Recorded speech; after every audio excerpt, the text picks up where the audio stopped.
BNP Comilla মহানগর এবং জেলার নেতৃবৃন্দ, এরাও আমার এক সময়ের সহকর্মী, ছোট ভাই, আমাদের জসিম আমার, এবং আমি বলবো যে বিএনপির সাথে দুঃখ, বেদনা, আনন্দ সবটির সাথে সে জড়িত। তার এলাকায় আসতে পেরে আমি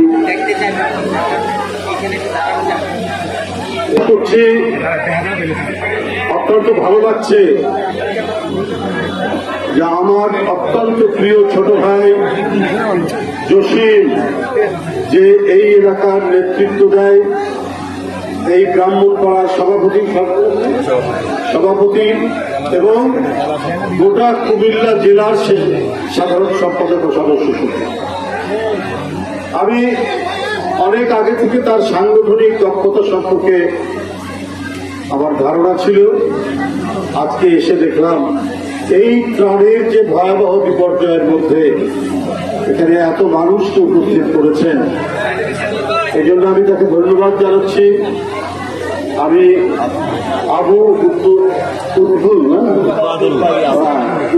উদ্বাদুল বাড়ি আবু এবং মহানগরের সদস্য সচিব এবং ত্রিপুর জেলার মহানগরের সাধারণ সম্পাদক, সবাই অত্যন্ত যোগ্য নেতা। আমি সবাইকে আমার আন্তরিক শুভেচ্ছা জানাচ্ছি, উপস্থিত যারা রয়েছেন। আমি আর এই বিষয়ে কোনো কথা বলতে চাই না। আমি দু চারটি কথা বলে অনেকক্ষণ আপনারা অপেক্ষা করেছেন, অনেকক্ষণ। আমাদের বক্তৃতা করার কথা নয়, আমরা ত্রাণ তৎপরতায় সহায়তা করার জন্য এখানে এসেছি। জিরানি আপনাদের বলেছেন, স্বেচ্ছাসেবকরা একটা ছিলেন যে আমরা ত্রাণ নয়, আত্মীয় বিপদে পড়লে আত্মীয় যেভাবে সহযোগিতা করে, আমরা জসিমের এই এলাকায় এসেছি ব্রাহ্মণ পাড়ায় সেই সহযোগিতা করার জন্য, অন্য কিছু নয়। আপনারা জানেন বন্যার পানি কমে যাচ্ছে, তারপরেও বন্যার আভাস আমরা দেখছি। এখনো খাল, বিল, ক্ষেত প্রত্যেকটি জায়গায় পানি টইটম্বুর পানিতে ভরে আছে।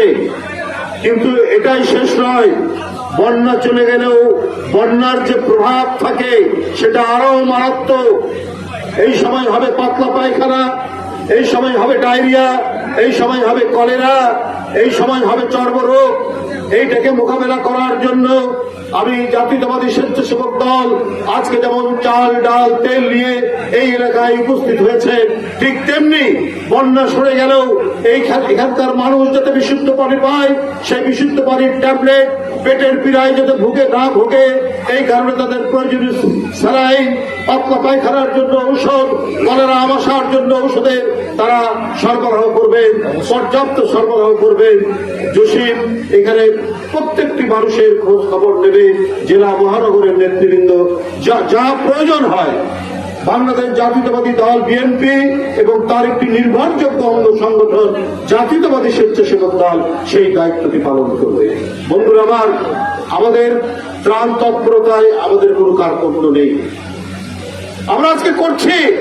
আমরা বিগত 16 বছর জনগণের পাশে দাঁড়াবো। আমরা ত্রাণ নিয়ে এসেছি বিভিন্ন জায়গায়, ত্রাণ তৎপরতায়। আমরা করোনার সময় মানুষের পাশে গেছি। একদিকে করোনার ভয়, একদিকে বন্যায় ভেসে যাওয়ার ভয়, আরেকদিকে পুলিশ কখন গ্রেপ্তার করে। পুলিশ সবসময় ধরেছে, এই বুঝি গ্রেপ্তার করে, এই বুঝি নিয়ে যায়। তার মধ্যেও কাজ করেছি। বিপদ সামনে, বিপদ ডানে, বিপদ পিছনে, তারপরেও আমরা মানুষের পাশে থেকেছি। দেশনেত্রী বেগম খালেদা জিয়ার ডাকে আমাদের সকল অঙ্গ সংগঠন, স্বেচ্ছাসেবক দল, যুবদল, ছাত্রদল, মহিলা দল, প্রত্যেকে তার সাধ্যমতো প্রাকৃতিক সমস্ত বিপর্যয়ে আমরা মানুষের কাছে থেকেছি, মানুষের পাশে থেকে। এখন তো কিছুটা মুক্ত নিঃশ্বাস নিতে পারি।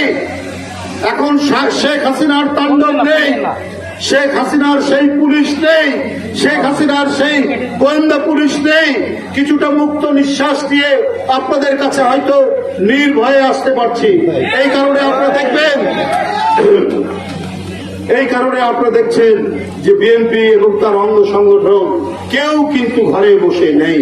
শুধু এই কুমিল্লা অঞ্চল বা এই নোয়াখালী অঞ্চল, চট্টগ্রাম অঞ্চল, যেখানে ভারতের কৃত্রিম যে সংকট, বন্যার সংকট সৃষ্টি করেছেন, এই যে বাংলাদেশের পূর্ব দিক, পূর্বাঞ্চল, এই এলাকার লোকরা আজকে আসছে সাতক্ষীরা থেকে, আজকে আসছে কুড়িগ্রাম থেকে, আজকে আসছে দিনাজপুর থেকে, আজকে আসছে বরিশাল থেকে, আজকে আসছে বরগুনা থেকে। প্রত্যেকটি মানুষ বাংলাদেশে তাদের পূর্বাঞ্চলের জেলা কুমিল্লা, নোয়াখালী, ফেনী, সিলেট, হবিগঞ্জ, চট্টগ্রামের কিছু অঞ্চল, এইখানকার তার ভাইদের কাছে ত্রাণ নিয়ে আসছেন। এই অপূর্ব সম্মিলন, এই অপূর্ব সংহতি বাংলাদেশের মানুষ আজকে দেখাচ্ছে। কারণ বন্ধুরা আমার, একদিন এই ধরনের প্রবাহ, এই ধরনের একত্রিত হওয়ার সুযোগ ছিল না, আজকে সেই সুযোগ সৃষ্টি হয়েছে। আজকে ছাত্র জনতা, ওই যে কোচি বাচ্চারা, ওই যে কলেজ বিশ্ববিদ্যালয়ের তরুণ কিশোর ছাত্ররা, তারা নিজের জীবন দিয়ে জুলাইয়ের সেই ভয়ঙ্কর শেখ হাসিনার হত্যাকাণ্ডের মধ্যে দিয়ে শেখ হাসিনার মতো এক রক্ত পিপাসু ব্যক্তির এই বাংলাদেশ থেকে বিদায় হয়েছে। এই কারণেই আজকে আমরা আপনাদের কাছে আসতে পারছি।